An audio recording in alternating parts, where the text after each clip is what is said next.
Hi friends, ಎಲ್ಲರೂ ಹೇಗಿದ್ದೀರಾ? Friends, ಇವತ್ತು ನಾನು ನಿಮಗೆ ಇಲ್ಲಿ ಕೇವಲ 1 ಕಪ್ ಉಪ್ಪಿಟ್ಟು ರವೆಯಿಂದ ಬನ್ಸನ್ನು ಯಾವ ರೀತಿ ಮಾಡೋದಂತ ಹೇಳ್ಕೊಡ್ತಾ ಇದ್ದೀನಿ. ವಿಡಿಯೋನ ಎಲ್ಲಿ ಸ್ಕಿಪ್ ಮಾಡ್ದೇನೆ ಪೂರ್ತಿ ನೋಡಿ. ಮೊದಲಿಗೆ ನಾನಿಲ್ಲಿ 1.5 ಕಪ್ ಆಗೋಷ್ಟು ಉಪ್ಪಿಟ್ಟು ರವೆಯನ್ನು ತಗೊಂಡಿದ್ದೀನಿ. ಬಾಂಬೆ ರವೆ ಅಂತ ಕೂಡ ನಾವು ಇದಕ್ಕೆ ಕರಿತೀವಿ. ನಂತರ ಅದೇ ಕಪ್ಲಿಂದ 1 ಕಪ್ ಆಗೋಷ್ಟು ಮೊಸರನ್ನು ನಾನಿಲ್ಲಿ ತಗೊಂಡಿದ್ದೀನಿ. ಅದೇ ಕಪ್ಲಿಂದ ಅರ್ಧ ಕಪ್ ಆಗೋಷ್ಟು ನೀರನ್ನು ಇದಕ್ಕೆ ಸೇರಿಸ್ತಾ ಇದ್ದೀನಿ. ಫ್ರೆಂಡ್ಸ್, ಚೆನ್ನಾಗಿ ನಾವು ಇದನ್ನ ಈಗ ಮಿಕ್ಸ್ ಮಾಡ್ಕೋಬೇಕು. ಜಾಸ್ತಿ ಮೊಸರು ಗಟ್ಟಿಯಾಗಿದ್ದರೆ ನೀವೊಂದು 3/4 ಕಪ್ ಆಗೋಷ್ಟು ನೀರನ್ನು ಸೇರಿಸ್ಕೋಬಹುದು. ಆದರೆ ಜಾಸ್ತಿ ನೀರು ಇದಕ್ಕೆ ಸೇರಿಸ್ಕೋಬಾರ್ದು. ಈ ರೀತಿ ಮಿಕ್ಸ್ ಮಾಡಿಕೊಂಡು ಒಂದು 10 ನಿಮಿಷ ಇದನ್ನು ನಾವು ರೆಸ್ಟ್ ಮಾಡೋಕ್ಕೆ ಬಿಡಬೇಕು. ನಂತರ ನಾನಿಲ್ಲಿ ಒಂದು ಚಿಕ್ಕ ಪ್ಯಾನಲ್ಲಿ 1 ಚಮಚದಷ್ಟು ಎಣ್ಣೆಯನ್ನು ಸೇರಿಸಿದ್ದೀನಿ. ಎಣ್ಣೆ ಬಿಸಿ ಆದ ನಂತರ ಸಾಸಿವೆ, ಜೀರಿಗೆ, ಕಡಲೆಬೇಳೆ, ಉದ್ದಿನಬೇಳೆ ಹಾಗೆ ಕರಿಬೇವಿನ ಸೊಪ್ಪನ್ನು ಸೇರಿಸ್ತಾ ಇದ್ದೀನಿ. ನೀವು ಖಾರ ತಿನ್ನೋರಾದರೆ ಒಣಮೆಣಸಿನ್ಕಾಯಿ ಅಥವಾ ಹಸಿಮೆಣಸಿನ್ಕಾಯಿನ ನೀವು ಮುರಿದ್ಬಿಟ್ಟು ಕೂಡ ಸೇರಿಸ್ಕೋಬೋದು. ಇದು ಸ್ವಲ್ಪ ಕಲರ್ ಚೇಂಜ್ ಆಗೋವರೆಗೂ ಫ್ರೈ ಮಾಡಿಕೊಂಡು ನಾನೊಂದು 2ರಿಂದ 3 ಚಮಚದಷ್ಟು ಸೈಡ್ಗೆ ಇಡ್ತಾ ಇದ್ದೀನಿ. ಇದು ಕೊನೆಯಲ್ಲಿ ನಮಗೆ ಬೇಕಾಗತ್ತೆ, ಯಾಕಂತಾನೆ ನಿಮಗೆ ಹೇಳ್ತೀನಿ ಫ್ರೆಂಡ್ಸ್. ನಂತರ ನಾನೀಗ ಗ್ಯಾಸನ್ನು ಆಫ್ ಮಾಡಿದ್ದೀನಿ. ಫ್ರೆಂಡ್ಸ್, ಒಂದು 10 ನಿಮಿಷ ಆದ ನಂತರ ನಿಮಗೆ ಮಿಶ್ರಣವನ್ನು ತೋರಿಸ್ತಾ ಇದ್ದೀನಿ. ಮೊಸರು ಮತ್ತು ರವೆ ತುಂಬ ಚೆನ್ನಾಗಿ ಹೊಂದ್ಕೊಂಡಿದೆ. ನೋಡ್ತಾ ಇರ್ಬೋದು ಎಷ್ಟು ಗಟ್ಟಿಯಾಗಿದೆ ಅಂದ್ಬಿಟ್ಟು. ಈಗ ಇದನ್ನು ನಾವೊಂದು ಮಿಕ್ಸಿ ಜಾರಿಗೆ ಸೇರಿಸ್ಕೋಬೇಕು.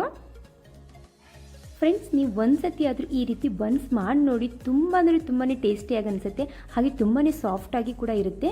ಮಕ್ಕಳಿಗೆ ನೀವು ಲಂಚ್ ಬಾಕ್ಸ್ಗಳಲ್ಲಿ ಕೂಡ ಇದನ್ನು ಕೊಡ್ಬೋದು. ನಂತರ ಒಂದು 1/4 ಕಪ್ ಆಗೋಷ್ಟು ನೀರನ್ನು ನಾನು ಸೇರಿಸಿದ್ದೀನಿ. ಜಾಸ್ತಿ ಸೇರ್ಸಕ್ಕೆ ಹೋಗಬೇಡಿ. ಒಂದು ಕಪ್ಪನ್ನು ಮೆಜರ್ಮೆಂಟನ್ನಾಗಿ ಮಾಡಿಕೊಂಡು ಅದೇ ಕಪ್ನಿಂದ ಸೇರಿಸ್ಕೊಳ್ಳಿ. ನಾನಿಲ್ಲಿ ನುಣ್ಣಗೆ ಪೇಸ್ಟನ್ನಾಗಿ ಮಾಡ್ಕೊಂಡಿದ್ದೀನಿ. ನೋಡ್ತಾ ಇರ್ಬೋದು ಇದೆಷ್ಟು ಚೆನ್ನಾಗಿ ಕಾಣ್ತಾ ಇದೆಯಲ್ಲ, ಒಂದು ಕ್ರೀಮ್ ರೀತಿಯಲ್ಲಿ ಇದು ಕಾಣ್ತಾ ಇದೆ. ಈ ರೀತಿಯಾಗಿ ಗಟ್ಟಿಯಾಗಿ ಇರಬೇಕು. ಸೊ ಜಾಸ್ತಿ ತಿಳು ಮಾಡ್ಕೋಬಾರ್ದು ಫ್ರೆಂಡ್ಸ್. ಇದು ಈ ರೀತಿಯಾಗಿ ಗಟ್ಟಿಯಾಗಿಯೇ ಕ್ರೀಮ್ ರೀತಿಯಲ್ಲಿ ಇರಬೇಕು. ಅಂದರೆ ನಮ್ಮದಿಲ್ಲಿ ಬನ್ಸು ಪರ್ಫೆಕ್ಟಾಗಿ ಬರುತ್ತೆ. ಈ ಬಿಸಿ ಬಿಸಿ ಇರುವಂಥ ಒಗ್ಗರಣೆಯನ್ನು ಇದಕ್ಕೆ ನಾನು ಸೇರಿಸ್ತಾ ಇದ್ದೀನಿ. ನೋಡಿ, ಈ ರೀತಿ ಚೆನ್ನಾಗಿ ಮಿಕ್ಸ್ ಮಾಡಿಕೊಂಡು ನೀವು ಬನ್ಸನ್ನು ಮಾಡ್ಬೋದು. ಸೊ ಇನ್ನೂ ಸ್ವಲ್ಪ ಟೇಸ್ಟಿಯಾಗಿ ಅನಿಸಲಿ, ಸ್ವಲ್ಪ ಡಿಫ್ರೆಂಟಾಗಿ ಅನಿಸ್ಲಿಪ್ಪ ಅಂದರೆ ನೀವು ಇದಕ್ಕೆ ಒಂದು ಮೀಡಿಯಮ್ ಸೈಜ್ದು ಈರುಳ್ಳಿಯನ್ನು ಸೇರಿಸ್ಕೋಬಹುದು. ನಂತರ ಇದಕ್ಕೆ ನಾನಿಲ್ಲಿ ಕೊತ್ತಂಬರಿ ಸೊಪ್ಪನ್ನು ಕೂಡ ಸೇರಿಸ್ತಾ ಇದ್ದೀನಿ. ನೀವು ಖಾರ ತಿನ್ನೋರಾದರೆ ಒಗ್ಗರಣೆಯಲ್ಲಿ ನೀವು ಖಾರವನ್ನು ನೀವು ಹಾಕೋಬೋದು. ರುಚಿಗೆ ತಕ್ಕಷ್ಟು ಉಪ್ಪು, ಸ್ವಲ್ಪನೇ ಅಡುಗೆ ಸೋಡಾವನ್ನು ಸೇರಿಸ್ತಾ ಇದ್ದೀನಿ. ಈಗ ಚೆನ್ನಾಗಿ ಮಿಕ್ಸ್ ಮಾಡಿಕೊಂಡ್ರೆ ಸಾಕು ಫ್ರೆಂಡ್ಸ್. ನಮ್ಮದಿಲ್ಲಿ ಮಿಶ್ರಣ ರೆಡಿಯಾಗಿದೆ. ನಿಮ್ಮ ಹತ್ರ ಅಡುಗೆ ಸೋಡಾ ಇಲ್ಲಪ್ಪ ಅಂದರೆ ನೀವು ಇನೋ ಕೂಡ ಸೇರಿಸ್ಕೋಬೋದು. ಇನೋ ಅನ್ನು ನೀವು ಸೇರಿಸ್ಕೊಂಡ್ರೆ ಸಾಕು ಫ್ರೆಂಡ್ಸ್. ತುಂಬ ಅಂದರೆ ತುಂಬಾ ಸ್ಪಂಜಿಯಾಗಿ ಬರುತ್ತೆ, ತುಂಬಾ ಸಾಫ್ಟಾಗಿ ಕೂಡ ಇರುತ್ತೆ. ಈಗ ಅದೇ ಪ್ಯಾನನ್ನು ನಾನು ಕ್ಲೀನ್ ಮಾಡಿಕೊಂಡು ನಂತರ ಇದಕ್ಕೆ 1 ಚಮಚದಷ್ಟು ಎಣ್ಣೆಯನ್ನು ಸೇರಿಸ್ತಾ ಇದ್ದೀನಿ. ಎಣ್ಣೆಯನ್ನು ನಾವು ಚೆನ್ನಾಗಿ ಬಿಸಿ ಮಾಡ್ಕೋಬೇಕು.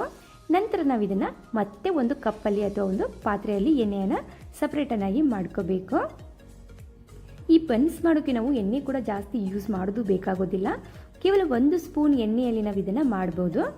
ನೋಡಿ, ನಾನಿಲ್ಲಿ ಎಣ್ಣೆಯನ್ನು ಎಲ್ಲ ಸಪ್ರೇಟನ್ನಾಗಿ ಮಾಡ್ಕೊಂಡಿದ್ದೀನಿ. ಈಗ ಸಾಂಬಾರೆಲ್ಲ ಹಾಕ್ತೀವಲ್ಲ, ಅದೇ ಸ್ಪೂನಿಂದ 1 ಚಮಚದಷ್ಟು ಮಿಶ್ರಣವನ್ನು ನಾನು ಸೇರಿಸಿದ್ದೀನಿ ಫ್ರೆಂಡ್ಸ್. ನಿಮಗೆ ಚಿಕ್ಕದಾಗಿರುವಂಥ ಬನ್ಸ್ ಬೇಕಂದರೆ ಚಿಕ್ಕದಾಗಿ ಕೂಡ ನೀವು ಮಾಡ್ಕೋಬೋದು. ನಾವು ಒಗ್ಗರಣೆಯನ್ನೆಲ್ಲ ಮಾಡ್ತೀವಲ್ಲ, ಅದೇ ಬಾಣಲೆಯನ್ನು ನಾನಿಲ್ಲಿ ತಗೊಂಡಿದ್ದೀನಿ ಚಿಕ್ಕದಾಗಿ, ಶೇಪ್ ಚೆನ್ನಾಗಿ ಬರಲಿ ಅನ್ನೋ ಕಾರಣಕ್ಕೆ. ಈಗ ಮುಚ್ಚಿಬಿಟ್ಟು ಕೇವಲ 1 ನಿಮಿಷ ನಾವು ಇದನ್ನು ಕುಕ್ ಮಾಡ್ಕೋಬೇಕು. ನೋಡಿ, ಮೇಲ್ಗಡೆ ಎಲ್ಲ ಸ್ವಲ್ಪನೇ ಈ ರೀತಿ ಎಣ್ಣೆಯನ್ನು ಸ್ಪ್ರೆಡ್ ಮಾಡ್ಕೊಳ್ಳಿ. ನೀವು ಬೇಕಂದರೆ ತುಪ್ಪ ಕೂಡ ಸ್ಪ್ರೆಡ್ ಮಾಡ್ಕೋಬೋದು. ಈಗ ನಾನಿಲ್ಲಿ ಟರ್ನ್ ಮಾಡಿ ನಿಮಗೆ ತೋರಿಸ್ತಾ ಇದ್ದೀನಿ.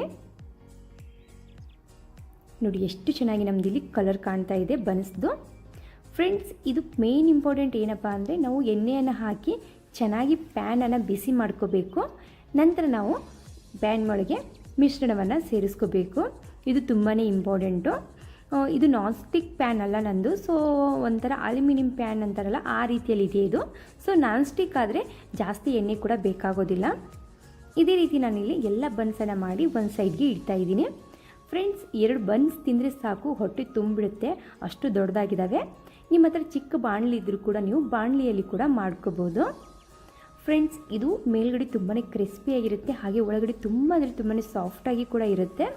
ನೀವು ಇದನ್ನು ಎಷ್ಟು ಹೊತ್ತು ಇಟ್ಟರೂ ಕೂಡ ಸ್ವಲ್ಪನೂ ಕೆಡೋದು ಇಲ್ಲ, ಹಾಗೆ ಸಾಫ್ಟಾಗಿ ಕೂಡ ಇರುತ್ತೆ. ನಾನಿಲ್ಲಿ ಒಗ್ಗರಣೆಯನ್ನು ಕೊನೆಯಲ್ಲಿ ಇಟ್ಟಿದ್ನಲ್ಲ, ಅದು ಕೊಬ್ಬರಿ ಚಟ್ನಿಗೆ ಸೇರಿಸ್ಕೊಂಡಿದ್ದೀನಿ. ಫ್ರೆಂಡ್ಸ್, ಈ ವಿಡಿಯೋ ನಿಮಗೆ ಸ್ವಲ್ಪನಾದರೂ ಯೂಸ್ಫುಲ್ ಅನಿಸಿದರೆ, ಇಷ್ಟ ಆದರೆ ಪ್ಲೀಸ್ ನಮ್ಮ ಚಾನಲ್ಗೆ ಸಪೋರ್ಟ್ ಮಾಡಿ. ಹಾಗೆ ನಮ್ಮ ಚಾನಲನ್ನು ಸಬ್ಸ್ಕ್ರೈಬ್ ಮಾಡ್ಕೊಳ್ಳೋದನ್ನು ಮರಿಬೇಡಿ ಫ್ರೆಂಡ್ಸ್. ಹಾಗೆ ಪಕ್ಕದಲ್ಲಿರುವಂಥ ಬೆಲ್ಲೈಕನನ್ನು ಆಲ್ ಅಂತ ಪ್ರೆಸ್ ಮಾಡಿ ನಾನು ಮಾಡ್ತಾ ಇರುವಂಥ ಪ್ರತಿಯೊಂದು ವಿಡಿಯೋನು ಫಸ್ಟು ನಿಮಗೆ ನೋಟಿಫಿಕೇಷನ್ ಆಗಿ ಬರುತ್ತೆ. ನಿಮ್ಗೆ ಡೈಲಿ ಉಪ್ಪಿಟ್ಟು ಅವಲಕ್ಕಿ ತಿಂದು ಬೋರ್ ಆದರೆ ಈ ರೆಸಿಪಿಯನ್ನು ಒಂದ್ಸತಿ ಟ್ರೈ ಮಾಡಿ, ಖಂಡಿತ ರುಚಿ ಮರೆಯೋದಿಲ್ಲ. ಈ ವಿಡಿಯೋ ನೋಡೋದಕ್ಕೆ ಥ್ಯಾಂಕ್ ಯು.